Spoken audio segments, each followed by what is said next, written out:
Prokuroria themelore në Prizren, departamenti për krime të rënda, informon se në fshatin Restelic, komuna e Dragashit, ka ndodhur një rast i vrasjes së rënd.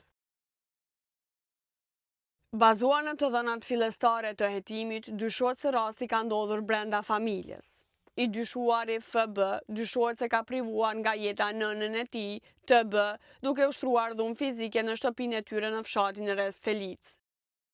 Nga të dhëna zyrtare të prokurorisë rezulton se i dyshuari ka pasur çrregullime mendore, si dhe ka qenë më herët i përfshirë në 3 raste penale të dhunës në familje, të trajtuara nga Prokuroria e Prizrenit. Një rast është trajtuar gjatë vitit 2024, ndërsa 2 raste gjatë vitit 2021. Në këto raste, Prokuroria ka ndërmarrë veprime ligjore përkatëse, ka ngritur akt akuzë dhe për të njëjtat raste janë nxjerrë aktgjykime dënuese.